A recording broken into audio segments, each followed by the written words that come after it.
आज हम स्टडी करेंगे extension and contraction of demand and increase and decrease in demand, यानी कि मांग में विस्तार क्या होता है, संकुचन क्या होता है और मांग में वृद्धि तथा कमी के बारे में स्टडी करेंगे और इसके अंतर को समझेंगे। तो सबसे पहले देखते हैं ये एक्सटेंशन क्या होता है और कॉन्ट्रैक्शन क्या होता है, मांग में विस्तार तथा संकुचन क्या है।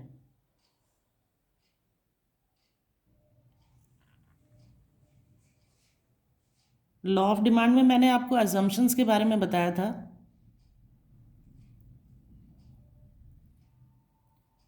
तो जब हम एक्सटेंशन की बात करते हैं या कॉन्ट्रैक्शन के बारे में बात करते हैं तो एक्सटेंशन और कॉन्ट्रैक्शन क्या होता है, जब अन्य बातें स्थिर रहने पर, अन्य बातें यानी कि जो मैंने आपको अजम्पशंस में बताया था, मान्यताएं बताई थी, वो बातें स्थिर रहने पर क्या क्या थी वो बातें, जैसे उपभोक्ता का स्वभाव है, रुचि है, taste and preferences of the consumer, उपभोक्ता की आय स्थिर रहनी चाहिए, income of the consumer.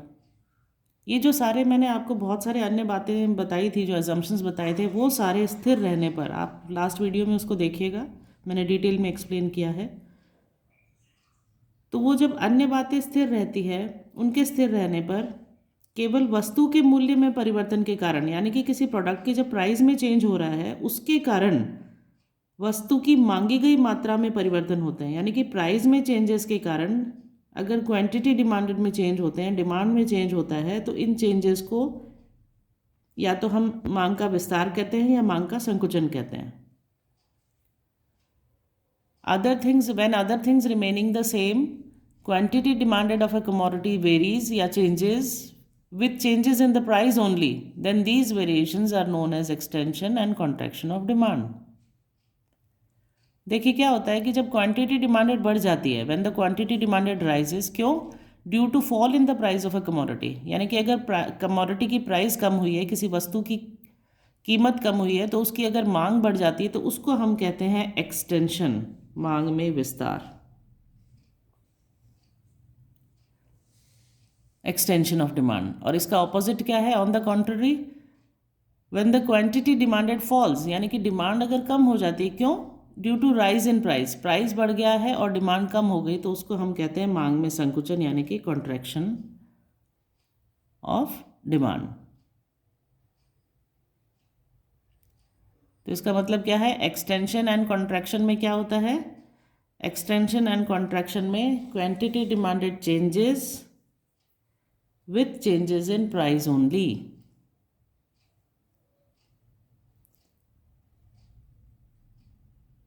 The quantity demanded varies with the change in price in case of extension and contraction of demand.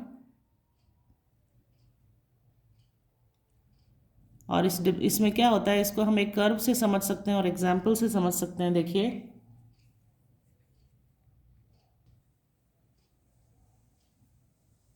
Extension and contraction of demand curve में demand curve change नहीं होता है, curve same ही रहता है। The demand curve does not change in case of contraction or extension of demand.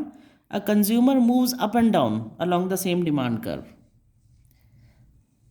यानी कि मांग के विस्तार तथा संकुचन की अवस्था में जो ये मांग रेखा है, ये बदलती नहीं है, सेम ही रहती है। और जो उपभोक्ता है, कंज्यूमर है, उस मांग रेखा पर प्राइस चेंज होने के कारण नीचे तथा ऊपर की ओर चला जाता है।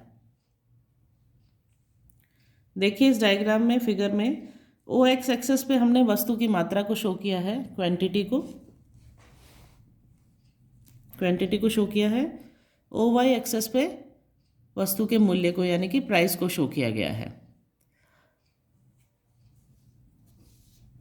अब इस डायग्राम में देखिए,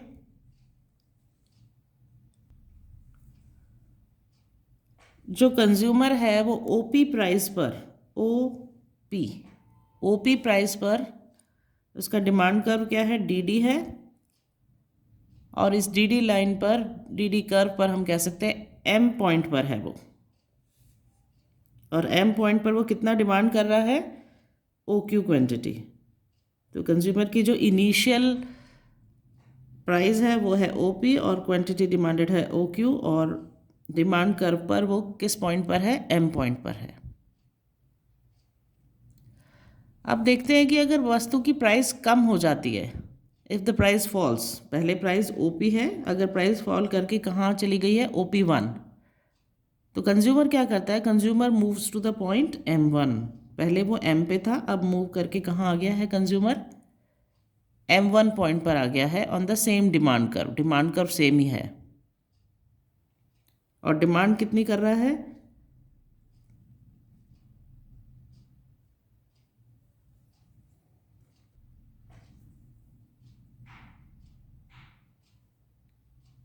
OQ1 क्वांटिटी डिमांड करता है।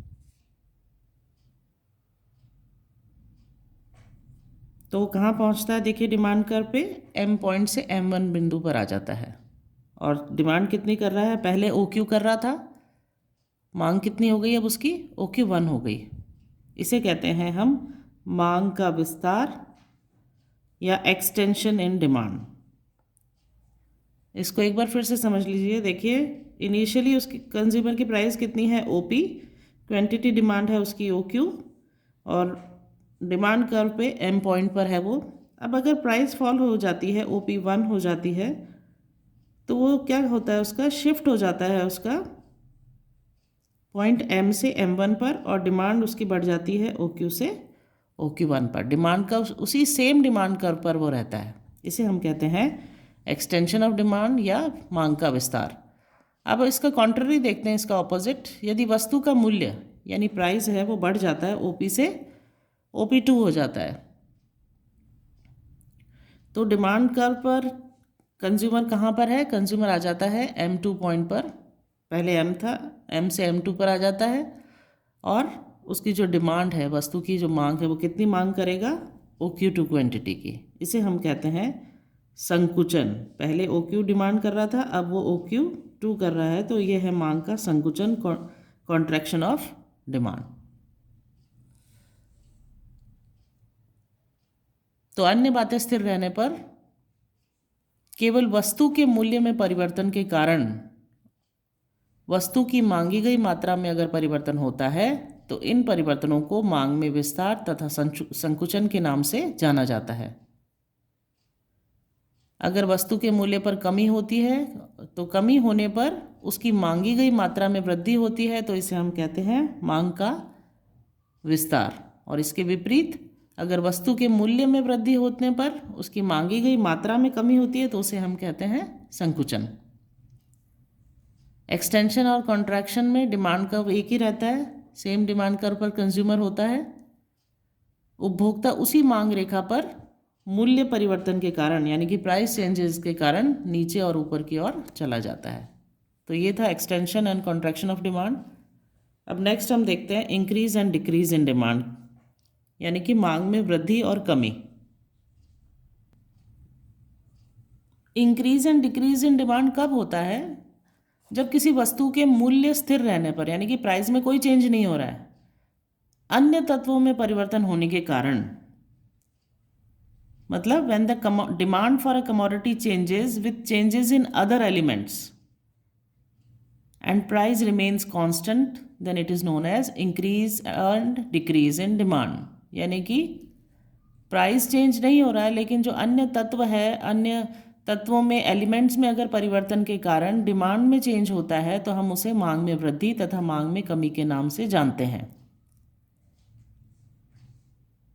देखिए, जब किसी वस्तु के मूल्य स्थिर रहने पर यानी कि प्राइस में कोई चेंज नहीं है, लेकिन उस वस्तु की अधिक मांग की जाती है, प्राइस चेंज नहीं हुआ है लेकिन उसी वस्तु को ज़्यादा डिमांड किया जाता है, या प्राइस बढ़ जाने पर भी पहले जितनी ही डिमांड की जाती है, तो हम उसे इंक्रीज इन डिमांड कहते हैं।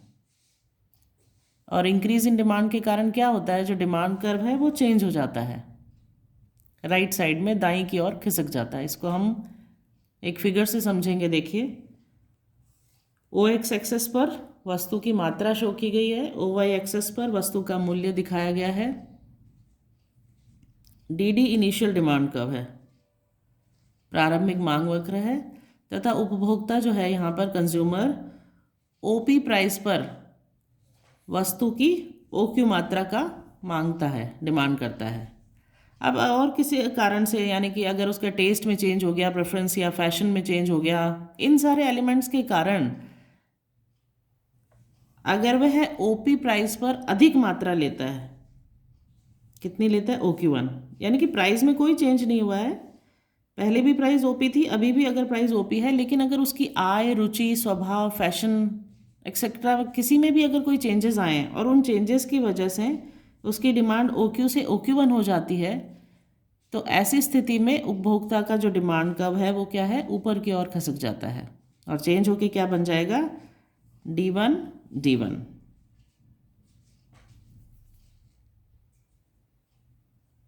तो इसे हम कहते हैं इंक्रीज इन डिमांड, मांग में वृद्धि। अब इसमें देखिए, अगर जो प्राइस है OP से OP1 हो जाता है, पहले प्राइस OP था, OP से अगर OP1 हो जाता है और वस्तु की जो मात्रा है, कितनी मांग कर रहा था पहले, वो OQ क्वांटिटी डिमांड कर रहा था, और OP1 होने पर भी अगर वह OQ ही क्वांटिटी डिमांड करता है, तो इसे हम कहते हैं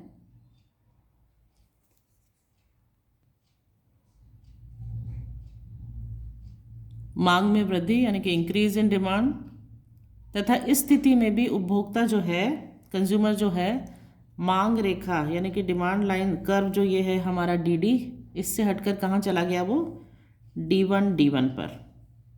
क्यों? क्योंकि जो पॉइंट है, देखिए इसका OP1 प्राइस पर OQ डिमांड करता है, तो ये पॉइंट कहाँ पर जा रहा है, M2 पर मिल रहा है। तो इसका मतलब there is increase in demand. क्यों होता है इंक्रीज इन डिमांड या decrease in demand? Due to changes in other elements, यानी कि प्राइस के अलावा कुछ और एलिमेंट्स है, और तत्व है, जैसे कि टेस्ट, इनकम, फैशन, इन सब चीज़ों में अगर कोई चेंजेस होता है, इसकी वजह से डिमांड चेंज होती है, तो there is always increase and decrease in demand. तो ये था इंक्रीज इन डिमांड। अब हम समझते हैं डिक्रीज इन डिमांड।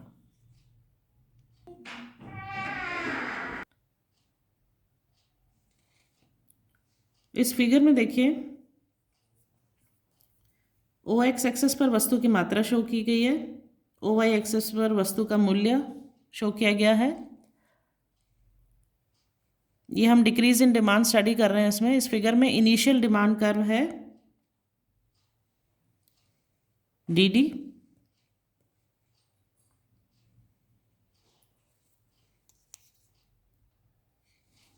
और कंज्यूमर यहाँ पर इनिशियली कहाँ पर है, देखिए M पॉइंट पर है, प्राइस है OP और डिमांड है OQ, यानी कि OP प्राइस पर वो कितनी डिमांड कर रहा है, OQ क्वांटिटी की मांग कर रहा है, और वो M पॉइंट पर डिमांड कर्व में है। अब देखिए, अगर प्राइस OP ही रहता है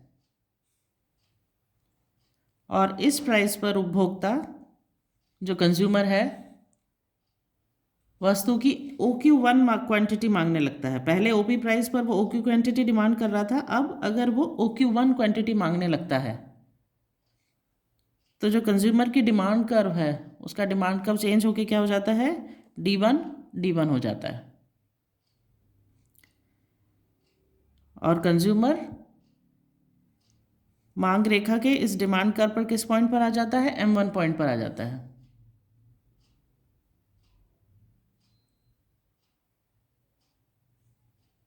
यानी कि इनिशियली वो M पॉइंट पर था डिमांड कर्व पे, अब वो नए डिमांड कर्व पर M1 पॉइंट पर आ जाता है। इसे हम क्या कहते हैं, ये मांग में कमी कहलाता है, डिक्रीज इन डिमांड। इसी प्रकार हम समझ सकते हैं कि अगर प्राइस OP से कम होकर OP1 हो जाता है और इस कम प्राइस पर भी, यानी घटे हुए मूल्य पर भी, कंज्यूमर OQ क्वांटिटी ही डिमांड करता है, तो इसको भी मांग में कमी ही कहते हैं, यह भी मांग में कमी ही कहलाएगा। और ऐसी स्थिति में जो उपभोक्ता है इनिशियल डिमांड कर्व के M बिंदु से नए डिमांड कर्व D1 D1 के M2 पॉइंट पर पहुंच जाएगा। तो ये था decrease in demand.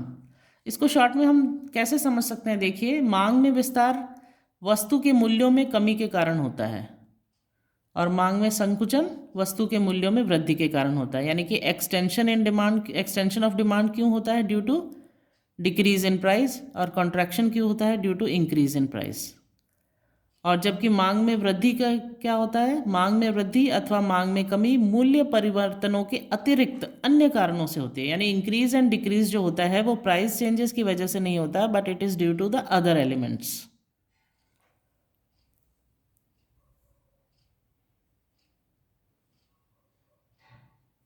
So this was the difference between extension and contraction of demand and increase and decrease in demand.